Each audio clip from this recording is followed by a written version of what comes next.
There seems to be a dangerous pattern of reckless behaviour by China. As you said, this is not the first time Australia's military has been put at risk in recent months. What does this say, Michael, about our China policy?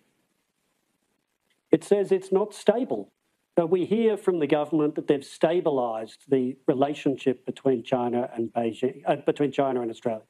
It is an unstable, dangerous relationship.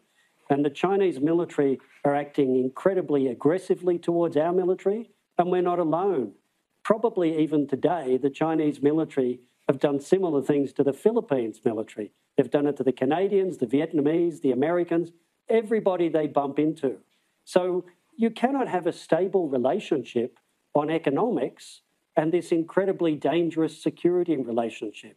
It's a schizophrenic policy from the government, and they know it's not working. Yes, schizophrenic, that's such a great way to put it. Michael, you wrote in The Australian, under Labor's plan, our military will become less capable and less powerful between now and 2034. Why is that, and how big of a concern, particularly given the threats that we've seen from China? Well, this is incredible, except it's true.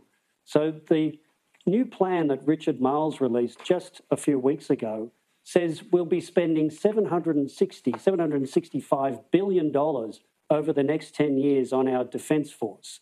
But in that time, we're going to have less ships, we're going to have a weaker army, and we're going to have an air force that has to live off investments made years ago. We get a weaker military while we're spending $760 billion. So if it's hard to stand up to China now, it's going to get harder under this government's plan, unless they change course. Yeah, and it's just going to get worse for Australia, given the threats that we are seeing. It's certainly a concern. Michael Shoebridge, thank you so much for joining us on the show tonight. Appreciate it.